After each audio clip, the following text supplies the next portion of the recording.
Akbar had evolved and perfected various ways to govern his empire. One of the mechanisms was the Mansabdari system. It evolved and matured during Akbar's time. The two numbers, Zat and Savar, assigned to a Mansabdar, defined his position in the court and the number of cavalry he commanded. This system worked for some time, and thereafter, like most other systems, a crisis developed within itself. The Jagirdari system was evolved to pay the salary of the Mansabdars. In fact, both were complex apparatus to mop up the surplus of the agrarian sector. As Irfan Habib would say, all these were mechanisms to secure the bulk of the peasant's surplus. In our last program, we had seen the evolution of the Jagirdari system. We saw its development and working, the different types of Jagirs that existed in the Mughal Empire. We also dealt with some of the difficulties the Jagirdars faced. They ranged from the rates of collection fixed by the centre to the mid-season transfer of the Jagirdars. We had an occasion to look at some of the rights of the Jagirdars. We also had seen some of the functionaries in this system. In this program, we shall deal with some more officials in the Jagirdari system. We shall also look at the crisis that developed in the system, leading to its demise.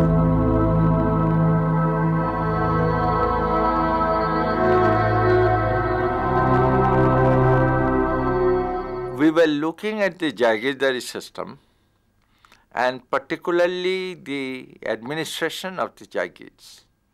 We have said that there were three-tier administration, and we have seen last time the staff of the Jagirdar, and we were discussing the staff of the local officials, so to speak, the Kanungo, and we shall see today the Chaudhry, and then we shall see the staff of the empire, the imperial officials. Now, Kanungo was either a Kayasth or a Khatri of northern India. They were very good in doing this kind of revenue stuff. And in Bengal in the early 18th century, we find that most of the Kanungos were Kayasths. In case of Chaudhry, which is the second of the local officials, we see that he was a Zamindar, perhaps a leading Zamindar. Now, how the Chaudhry evolved and how he came into this position is a long history with which we are not concerned at the moment. It has been more or less certain that Chaudhry originated from the 14th century onwards. Now, Chaudhry's function here as a local officials, unaffected by the transfer of the Jagirdar, is to collect the imperial revenue. Chaudhry is also a hereditary office. It is for his life, and after the death, his succession would require an imperial sanad, that is an imperial order. He may also be removed only by the imperial order. Now, Chaudhry has another function. Chaudhry is the person who collects revenue from the smaller Zamindars and also becomes a Zamindar, that is a Zamin, a surety for the smaller Zamindars. So, Chaudhry has two more or less very important functions, although he has certain other functions as well. For example, he is the person who distributes the agricultural loan called Takavi loan to the peasants along with the Muqaddam, that is the headman of the area. Chaudhry also is the person who helps to formulate the Jamadami, the demand for the revenue, and he signs the Jamadami order along with the Muqaddam, Needless to say, without his seal and signature, the Jamadame is not valid. The role of the Chaudhry was very significant in the Mughal administration. His holdings consisted of his core property, including palatial houses like these, and the land assigned to him by the emperor. He was given some remuneration for his services. It is important to note that this remuneration was always a proportion of the land revenue that he collected. In fact, the Mughal government cleverly used the knowledge of the zamindars about land and its productivity to maximize the land revenue collection. Now, Chaudhry gets certain remunerations for his services. In the beginning, it was 2.14% in Gujarat. Later on, this was reduced, and finally it was reduced to 5.8%. But during the later years of Aurangzeb, his remuneration increased. He was given certain cash allowance called Nankar, Nankar, and also certain Inam lands. Chaudhry, since he is a Zamindar, his core Zamindari, that is own personal Zamindari, is assessed either at a lower rate, or, which we'll see later, or he is not paying any revenue for his own land. So Chaudhry has certain privileges and certain functions. As a Zameen of the smaller Zamindars, he gets 5% of the revenue paid by them. Chaudhry continued till the British days. Although from the 18th century onwards, the functions, powers and duties of the Zamindar changed to a considerable extent, which we would see in our next lecture in the Jamindari system. According to Abul Fazl, the Zamindars in the Mughal Empire could muster about 4.5 million retainers, mostly infantrymen. In addition to these, they were the Imperial Staff appointed by the emperor.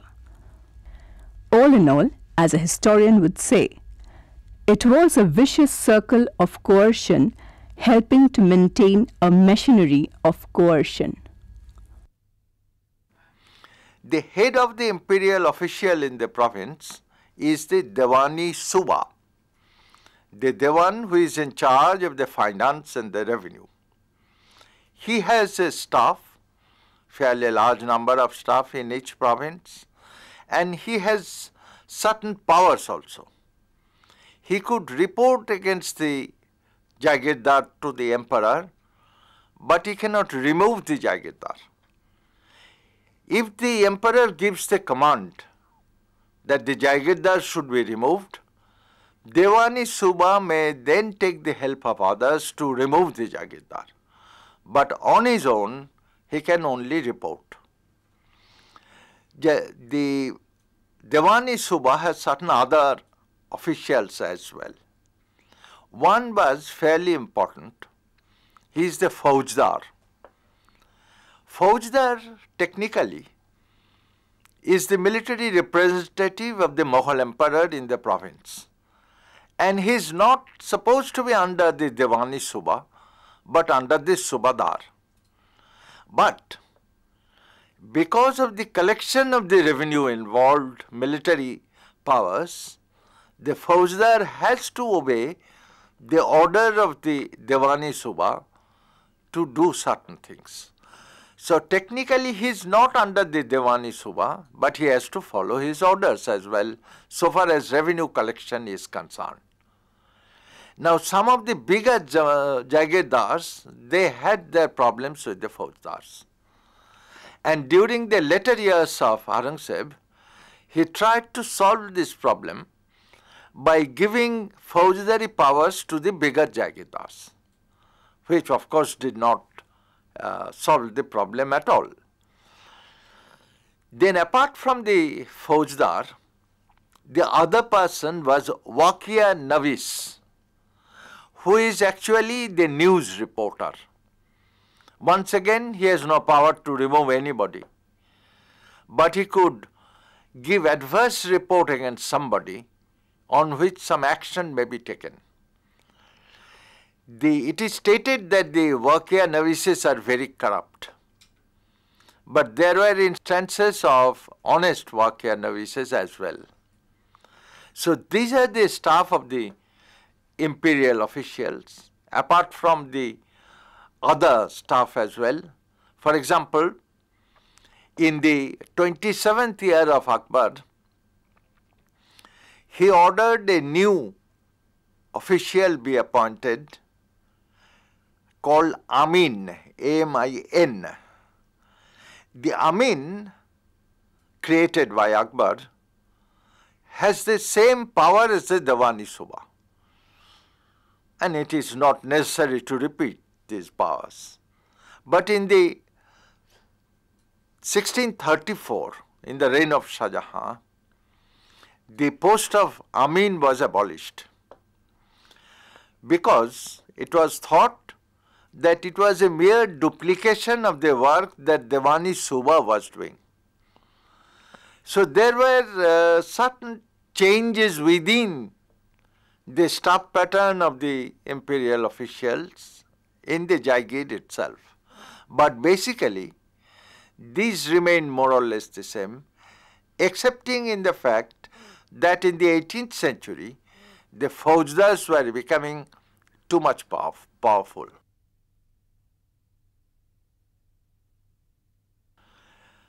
In the early days of Akbar, actually even up to 31st year of Akbar, the Jama of that is the revenue estimate of the Khalsa was 1/4 of the total Jama. As we have said earlier, that the Mughals divided the land into two types so far as revenue is concerned. One was the Jagirdari areas, and the other is the Khalisa areas managed by the state. So in the 31st year of Akbar, we see that Khalisa occupied no less than 1/4 of the total Jama. After the death of Akbar, during the time of Jahangir, this changed abruptly.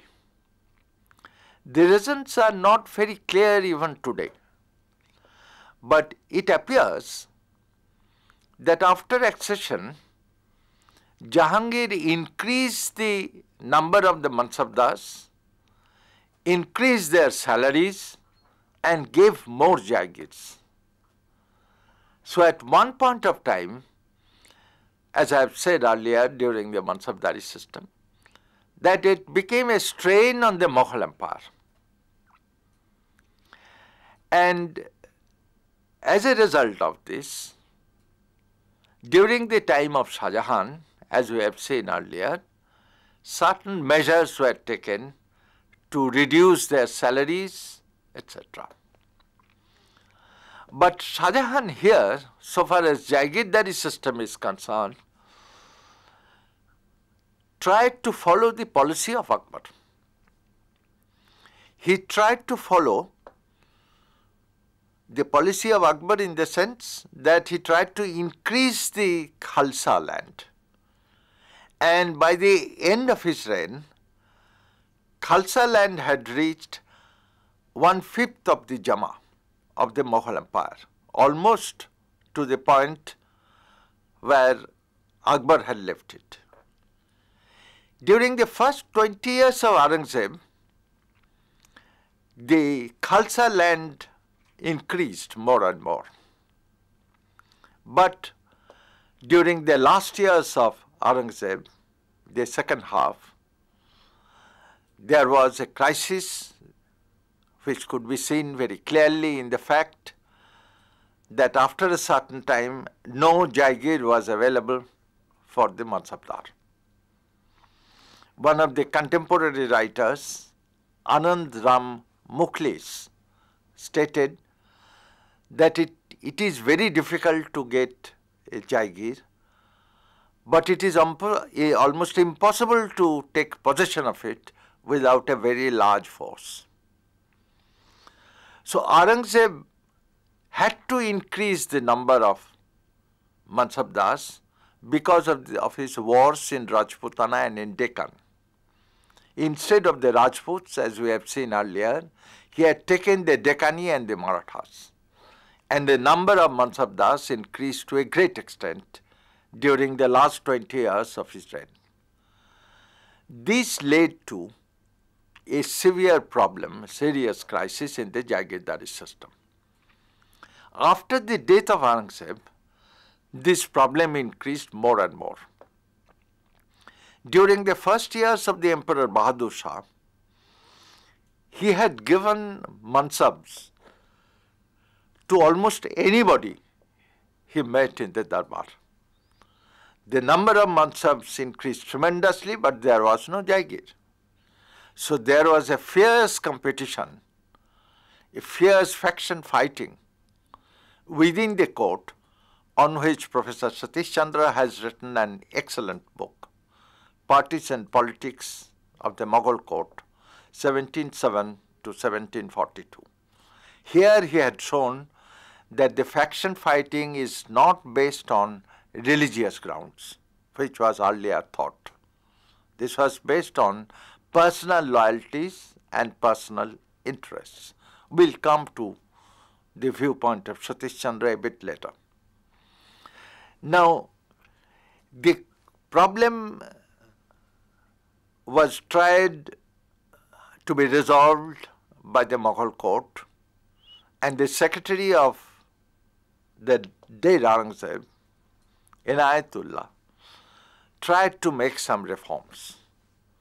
But by that time, the vested interests in the court had solidly entrenched themselves, and the emperors did not have any power at all. By the time we come to the middle of the 1720s or 1710 even, during the time of Farrukhsiyar, who was a very incompetent emperor, with his incompetent Wazir Abdullah Khan, the court order was a mere paper. Nobody listened to it. Furthermore, the Dewan Ratan Chand gave ijara, which is the contract, mostly to the Hindu merchants and the Kashmiris. Why Kashmiris, it's not very clear, but the Hindu merchants and the Mutsuddis of the court, that is the clerks of the court, maneuvered to get mansabs and ijaras in the Jagirs. This led to serious problems, and in 1721, Nizamul Mulk, who founded the dynasty in the Deccan in Hyderabad, he was appointed the Wazir, and he tried to cancel the ijara. He tried to increase the Khalisa lands. That is, he tried to solve the problem. But by that time, once again, as I have said, it is too late. The vested interests are solidly there. So what we see, that nothing was done, things continued to deteriorate as years roll on. Some of the Jagirdars, particularly the big ones like Sadat Ali Khan of Awadh or Murshid Quli Khan of Bengal, they created their principalities out of the Jagirs and became almost, I would say almost or semi-autonomous kings themselves. That is why earlier emperors transferred the Jagirdars at short intervals. It had its own problems, but it did not give the Jagirdars an opportunity to settle down. Once the Jagirdars became stable, they established themselves as kings. This was the beginning of the end of the Jagirdari system. Till 1740s, almost the end of the 1740s, these people or their descendants used to get the formal order of succession from the Mughal emperor, which was obviously given for money. But after that, the whole thing changed. So the Mughal system of the Jagirdari developed into something else by the 1720s. And the Jagirdars became the provincial satraps of their own, later becoming kings by themselves. We now come to the last portion, the discussion on the crisis of the Jagirdari system. Regarding the reasons for the crisis, different people have different opinions. Eminent historians such as Irfan Habib, Attar Ali, Satish Chandra and Siddiqui have given different reasons. Some agree, some, as usual, do not. Let us listen to some of their opinions. I would say the modern historians, because the earlier historians of 19th century, they did not pay much attention to the Jagirdari system or their crisis. We start from the writings of Irfan Habib, the agrarian system of the Mughal Empire, in which Professor Habib had shown that the Jagirdari crisis is linked to the crisis of the Mughal Empire. But it is basically a crisis in the agrarian system. Because the agrarian system was in crisis, therefore the Jagirdars began to oppress, leading to peasant revolts who were supported by their Zamindars, particularly the smaller Zamindars. And the Mughals were in the difficulties. The second opinion could be seen in the writing of Professor Satish Chandra, who gave a slightly different version. He said that due to various reasons, in his Partisan Politics, the book, due to various reasons, the aspirations of the upper class could not be met by the existing revenue resources. Therefore, there was a greater oppression, not only by the Jagirdars, but also by the Zamindars and others. And as a result, there were revolts and there were intense faction fighting within the court, resulting in the paralysis of the court. There was no decision in the court at all, excepting one or two cases. The third one was given by Professor Attar Ali, Mughal nobility under Aurangzeb, in which he followed more or less the opinion of Professor Satish Chandra and called it a Jagirdari crisis. To him, the crisis of the Mughal Empire was basically a Jagirdari crisis. And he had given not only the system of crisis in agriculture, in which he dwelt much less, but also on various administrative measures, various administrative problems, like the emperors leaving North India, the Emperor Aurangzeb leaving North India during the last 20 years and staying in the Deccan, creating a deadlock in the North Indian Mughal administration. So to Attar Ali, it was a Jagirdari crisis, but it is a different one, slightly different one from that of Irfan Habib. The fourth one was given by N.A. Siddiqui, who had worked on 1707 to 1752 on the Mughal land revenue system.